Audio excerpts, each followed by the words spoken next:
Hello everyone, welcome to my channel. इस video में हम स्टार्ट करेंगे क्लास 10th के चैप्टर नंबर 1 रियल नंबर्स के extra questions in 1 mark.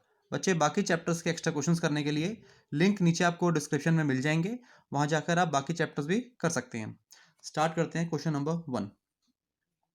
What is the HCF of smallest prime number and the smallest composite number? Smallest prime number और smallest composite number का हमें HCF find करना है। सबसे पहले smallest prime number कौन सा होगा?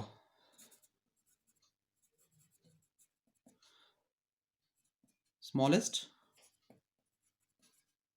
Prime number 2।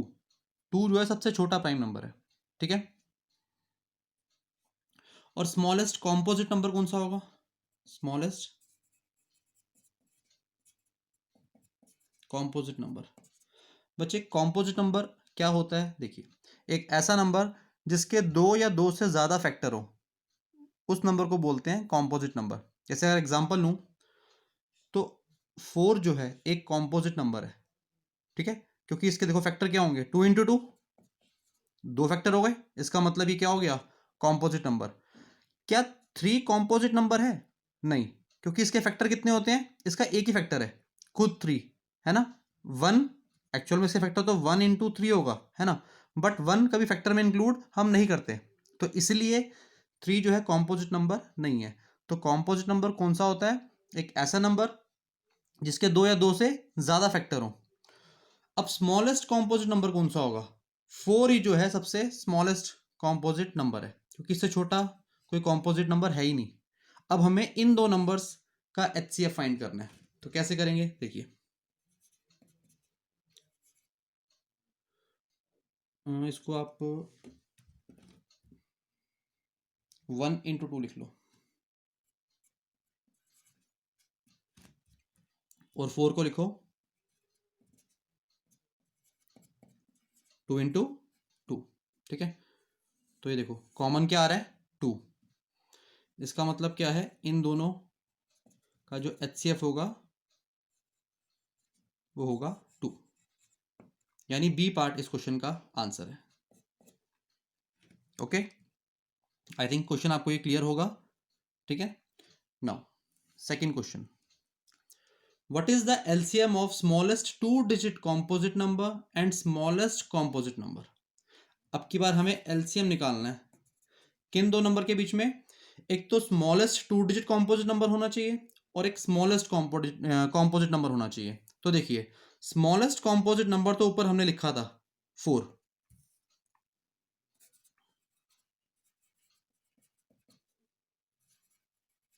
Smallest composite number ये तो हो जाएगा 4। अब बात आती है smallest 2 digit composite number. Smallest 2 digit composite number कौन सा होगा? 2 डिजिट नंबर की जो स्टार्टिंग होती है वो होती है 10 से, यानी तो स्टार्टिंग का जो 2 डिजिट नंबर होता है, स्मॉलेस्ट 2 डिजिट नंबर होता है, वो है 10। अब चेक कर लो क्या 10 कॉम्पोजिट नंबर में होगा, यानी इसके अगर दो या दो से ज्यादा फैक्टर होंगे तो ये स्मॉलेस्ट 2 डिजिट कॉम्पोजिट नंबर माना जाएगा। इसके फैक्टर क्या होते हैं? 2 × 5। तो इसका मतलब है 10 क्या है, स्मॉलेस्ट 2 डिजिट कॉम्पोजिट नंबर। हमने इन दो नंबर्स के बीच का HCF find sorry LCM find करना है। अब एलसीएम के लिए क्या करेंगे? देखिए, सबसे पहले इनके फैक्टर कर लो आप।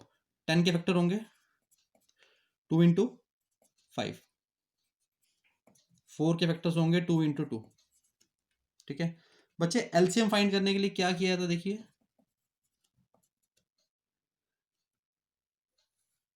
दोनों में कॉमन क्या आ रहा है? 2, यानी ये तो इंक्लूड होगा ही होगा, यानी कहने का मतलब ये है जो एचसीएफ है वो तो यहां पर आएगा ही आएगा। उसके अलावा बचे क्या, 2 और 5, इन दो नंबर्स को भी यहां पे आप इंक्लूड कर लो। तो 2 × 2 = 4, 4 × 5 = 20, यानी इन दो नंबर्स के बीच का 10 और 4 का जो एलसीएम आया वो कितना आया? 20। C part is the answer. Okay, third question, find the least positive integer which is divisible by first 5 natural numbers.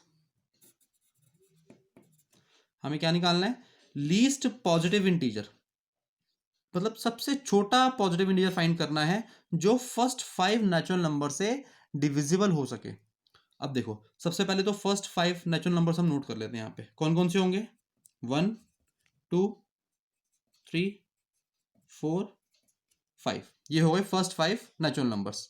Okay, अब हमें एक ऐसा नंबर बताना है जो लीस्ट हो, सबसे छोटा हो, पॉजिटिव इंटीजर हो, लीस्ट पॉजिटिव इंटीजर हो जो इन पांचों से डिविजिबल हो सके। अब यहाँ पे बात हो रही है लीस्ट की, ठीक है, सबसे छोटा नंबर। अब एक काम करते हैं, इन पांचों नंबर का ना एलसीएम निकाल लेते हैं। एलसीएम निकाल के जो नंबर, जो भी नंबर आएगा वही सबसे छोटा पॉजिटिव इंटीजर होगा जो इन पांचों से डिविजिबल होगा। ठीक है, now LCM of 1 2 3 4 5 equal to,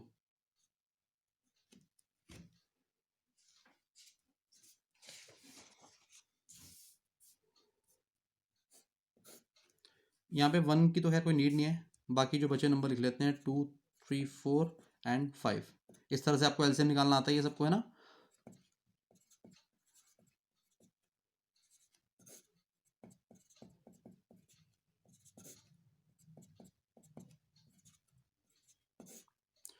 ये सब लास्ट में 1 1 आ गए। इसका मतलब इन चारों का जो भी प्रोडक्ट होगा वही इन पांचों नंबर का एलसीएम होगा।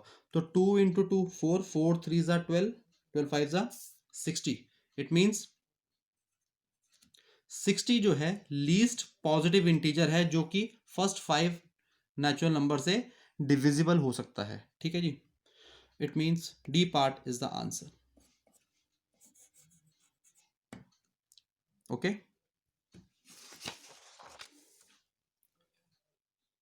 Question number 4, the decimal representation of 6 by 1250 will terminate after how many places of decimal। यानी इसका जब हम डेसिमल रिप्रेजेंटेशन करेंगे, इसको डेसिमल में कन्वर्ट करेंगे, तो डेसिमल के बाद कितने डिजिट्स आएंगे हमें ये बताना है। ठीक है, तो सबसे पहले काम करते हैं, इसको ना हम डेसिमल में कन्वर्ट कर लेते हैं। देखिए 6/1250 है, 6/1250 को हम लिख सकते हैं 125 इंटू 10। ठीक है, अब इसका अगला स्टेप देखिए, 6/125 को हम लिख देंगे 5 क्यूब, क्योंकि 5 इंटू 5 इंटू 5 ही 125 होता है। 10 को लिखेंगे 5 इंटू 2 या 2 इंटू 5। ठीक है, 6/, बेसिस सेम है 5 5, तो इन दोनों की पावर्स हो जाएंगी ऐड। यहाँ 3 है और यहाँ पे 1 है, तो 3 + 1 हो जाएगा 4, इंटू में 2। अब आपको एक चीज़ ध्यान होगी, कभी भी किसी फ्रैक्शन को जब हम डेसिमल में कन्वर्ट करते थे तो जो भी इस फ्रैक्शन का डिनोमिनेटर होता था वहाँ पर जो है हमें 10 लेके आना होता था, है ना। 10 की कुछ ना कुछ पावर होती थी। अब देखो यहाँ पे 5 की पावर तो 4 है, अब ये 10 तब बन पाएगा जब यहाँ पे 2 की पावर भी 4 होगी, बट यहाँ तो 2 की पावर 1 है। अब 2 की पावर 4 कैसे लाया जाए वो देखो, अब 1 पावर ऑलरेडी है तो क्यों ना यहाँ पे 2 क्यूब लिखा जाए, और बैलेंस करने के लिए न्यूमरेटर में भी 2 क्यूब लिखा जाए। ठीक है, नेक्स्ट 6 इंटू 2 क्यूब होता है 8 अपॉन 5 की पावर 4, और देखो ये भी दोनों क्या हो जाएगा 2 की पावर 4, 6 8 ज़ा 48 अपॉन पावर सेम है तो दोनों जो बेसिस हैं वो हो जाएंगे मल्टीप्लाई, यानी 10 टू द पावर 4। जैसे कि मैंने बताया डेसिमल करने के लिए डिनोमिनेटर में आपको पावर लेकर आनी 10 लेके आना पड़ता है, 10 की कुछ ना कुछ पावर होनी चाहिए। अब यहाँ पे 10 की पावर आ गई 4। ठीक है, इसका मतलब ये है जो इसका डेसिमल रिप्रेजेंटेशन होगा वो कुछ ऐसा होगा कि डेसिमल के बाद 4 डिजिट्स आने चाहिए, क्योंकि यहाँ पे पावर कितनी है 4। 2 डिजिट्स हमारे पास ऑलरेडी अवेलेबल है, तो ये 2 हम 0 लगा देंगे स्टार्टिंग में, ठीक है। 48 से पहले 2 0 लगा देंगे। तो अब हमें क्वेश्चन में ये बताना था कि डेसिमल के बाद कितने डिजिट्स जो हैं आएंगे। तो 4 डिजिट्स आ रहे हैं, इसका मतलब बी पार्ट इस क्वेश्चन का आंसर है। Okay, clear. Now question number 5। If two positive integers a and b are written as a equal to x cube y square and b equal to x y cube, where x y are prime numbers, x और जो y हैं ये दोनों ये prime numbers हैं, then HCF of AB is, हमें इस question में a और b का ना HCF फाइंड करना है, ठीक है। तो देखिए a इक्वल टू है x cube y square, b equal to है एक्स वाई क्यूब, ठीक है। बच्चे एक बहुत ही इंपॉर्टेंट स्टेप बताने वाला हूं यहां पे, बहुत ध्यान से देखना। अभी इस क्वेश्चन के अंदर सिर्फ आपसे एचसीएफ पूछा है, मैं आपको एचसीएफ के साथ साथ एलसीएम भी निकालना सिखाऊंगा एक शॉर्टकट तरीके से। हालांकि एक क्वेश्चन हमने पहले भी किया था, वहां पे सिंपली हमने एलसीएम निकाल लिया था, बट यहाँ पे एक मैं शॉर्टकट ट्रिक बताऊंगा, बहुत ही ध्यान से समझना उसको। एचसीएफ बेसिकली हम करते क्या है, जो दोनों में कॉमन आ रहा होता है उसको सर्कल करके इस तरह से, है ना, और एचसीएफ यहाँ पे नोट कर लेते हैं। अब देखो हमने शॉर्टकट ट्रिक क्या यूज करनी है यहाँ पे। ए में है x cube y square, b में है एक्स वाई क्यूब, ठीक है। अब दोनों में चेक करो, आप ये देख रहे हो दोनों में एक्स एक्स है, बट यहां पर एक्स की पावर 3 है, यहां पर एक्स की पावर 1 है। एचसीएफ निकालने के लिए दोनों ये सेम सेम तो होने ही चाहिए, बट दोनों में से जिसकी छोटी पावर है वो वाला जो है वेरिएबल आप लिखोगे। जैसे यहाँ पे एक्स की पावर 3 है, यहाँ एक्स की पावर 1 है, तो दोनों में से एक्स की पावर 1 यानी एक्स छोटा है ना, वो यहां पर आएगा। यानी ये बात हो गई एक्स की। अब बात आती है वाई की। अब यहाँ वाई स्क्वायर है या वाई क्यूब है, दोनों में छोटा कौन सा है, y square, power wise y square छोटा हुआ, वो यहां पे आ जाएगा। यानी इस क्वेश्चन का जो आंसर आया वो x y square, b part is the answer, ठीक है। ये तो हुई एचसीएफ की बात। सपोज करो इसी क्वेश्चन में आपसे वो एलसीएम पूछता, उस केस में आप आंसर कैसे फाइंड करते। मैंने आपको बताया एचसीएफ के लिए सेम सेम वेरिएबल चेक किया करो, जिसकी छोटी पावर हो वो लिखी जाती है। अगर यहां मान लो हमें एलसीएम फाइंड करना होता फिर क्या करते, सेम प्रोसीजर होता, बट अब की बार एलसीएम के अंदर पावर आती बड़े वाली। यानी यहाँ पे एक्स क्यूब है, यहाँ पर एक्स है, दोनों में से बड़ी पावर किसकी है, क्यूब वाली, है ना। तो यहाँ पर एलसीएम में क्या आ जाएगा, एक्स क्यूब। ऐसे ही वाई स्क्वायर वाई क्यूब, दोनों में से बड़ा कौन सा है, वाई क्यूब, यानी पावर वाइज वाई क्यूब बड़ा है। तो इस केस में अगर एलसीएम पूछता तो आंसर होता है एक्स क्यूब वाई क्यूब, ठीक है। देखो आपको मैं पीछे भी बताता हूँ, हमने एक पीछे क्वेश्चन किया था ये वाला, या तो हमने इस तरह से एक सर्कल आउट जैसे हम छोटी क्लास में करते थे ऐसे फाइंड करना, वो कर लिया था। बट अगर इसको अगर मैं इसी वाले ट्रिक से, ऐसे भी क्वेश्चन किया है उस ट्रिक से इसको सॉल्व करता तो कैसे करता। देखो 2 इक्वल टू में कितना है, 1 इंटू 2, ठीक है। 4 क्या था, 2 इंटू 2, यानी 2 स्क्वायर तो हुआ, ये 2 इंटू 2 2 स्क्वायर हुआ। अब हमें फाइंड करना है एचसीएफ। तो देखो दोनों में सेम सेम क्या आ रहा है, 2 आ रहा है, बट चेक करो दोनों में से पावर जो है छोटी किसकी है, ऊपर वाले की छोटी है। तो इसका मतलब एचसीएफ कितना होगा, 2। वही तो लिखा था आंसर, ठीक है। क्योंकि ये नॉर्मल सिंपल सा क्वेश्चन था, इसको मैंने डायरेक्टली ऐसे करवा दिया, लेकिन आपको ये ट्रिक भी, दोनों ही ट्रिक बेसिकली आनी चाहिए। ये तो छोटी क्लासेस की हो गई, अब 10th में आ गए हो, क्योंकि आपको फिर अब ये वाला जो है ज़्यादा अच्छे से आना चाहिए, ठीक है। देखो सेम मैं आपको यहाँ बताता हूँ, ये भी क्वेश्चन किया था हमने, 10 के फैक्टर किए हमने 2 इंटू 5, 4 के फैक्टर किए 2 इंटू 2, ठीक है। ये तो मैंने सिंपल वही पुराने वाले छोटी क्लासेस वाला जो है वे यूज़ किया।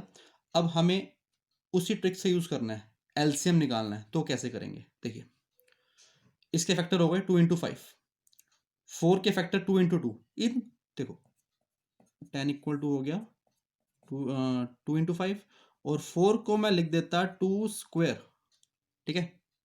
पहले चेक करो 2 में, दोनों में बड़ी पावर किसकी है, 2 स्क्वायर की, तो ये लिखा जाएगा क्योंकि हम एलसीएम निकाल रहे हैं, ठीक है ना। एचसीएफ में क्या होता था, जो सेम सेम होंगे उसमें जो छोटी पावर होगी वो लिखा जाएगा, बट एलसीएम में जो बड़ी पावर है वो लिखा जाएगा। अब बात आती है क्या 5 को यहाँ पे नोट करेंगे, क्योंकि एलसीएम निकाल रहे हैं तो बिल्कुल नोट होगा। एलसीएम के केस में ऐसा नहीं देखा जाता कि यहाँ भी 5 होगा तभी दोनों में कॉमन है तब लिखेंगे, नहीं। अगर यहाँ पे एचसीएफ निकाल रहे होते ना तब 5 को हम रिजेक्ट करते, क्योंकि अब एलसीएम निकाल रहे हैं तो ये अकेला 5 बच रहा है, इस 5 को यहाँ पे लिखा जाएगा। तो 2 स्क्वायर 4, 4 5 जा 20। ठीक है, आई थिंक ये शॉर्टकट जो तरीका है एलसीएम और एचसीएफ निकालने का ये आपको क्लियर हो गया होगा। Okay, now last question of this video, the decimal representation of 11 upon 2 cube into 5 will terminate after how many decimal places? Same इसी टाइप का क्वेश्चन आ गया जैसे ऊपर किया था अभी।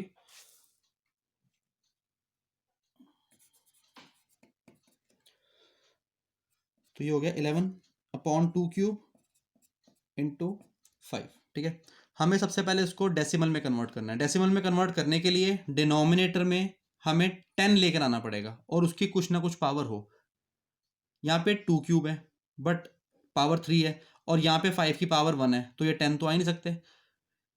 इसका मतलब मुझे यहाँ भी 3 लेकर आना है। 5 की पावर में क्या लेकर आना है, 3 लेकर आना है। तो क्या करेंगे उसके लिए, देखिए 11 अपॉन 2 क्यूब इंटू एक 5 है ना, यानी मुझे 5 स्क्वायर और चाहिए, तभी तो इन दोनों को जब मैं इनकी पावर जब ऐड करूंगा 5 क्यूब हो जाएंगे। अब जब नीचे मैंने 5 स्क्वायर किया तो मुझे न्यूमरेटर में भी 5 स्क्वायर करना पड़ेगा बैलेंस करने के लिए। ठीक है, ये आ गया 11 इंटू में 5 स्क्वायर होता है 25 अपॉन 2 क्यूब का 2 क्यूब, 5 इंटू 5 स्क्वायर हो जाएगा 5 क्यूब, 11 इंटू 25 होगा 275 अपॉन, पावर सेम है तो बेसिस क्या हो जाएंगे इनके, मल्टीप्लाई, तो ये हो जाएगा 10 क्यूब। ठीक है, पावर कितनी आ गई 3, तो 3 डिजिट्स पहले आ जाएगा डेसिमल, तो 0.275। इट मीन्स इस क्वेश्चन का जो आंसर रहेगा वो रहेगा 3, क्योंकि डेसिमल के बाद 3 डिजिट्स आ रही हैं। तो ए पार्ट इस क्वेश्चन का आंसर है। ओके, तो आप इन क्वेश्चंस की रिटन प्रैक्टिस जरूर करें, तभी जो है क्वेश्चन अच्छे से आपको क्लियर हो पाएंगे। ओके, तो इस तरह के क्वेश्चंस मेरी आगे आने वाली वीडियोस में आपको मिलते रहेंगे। Thank you very much.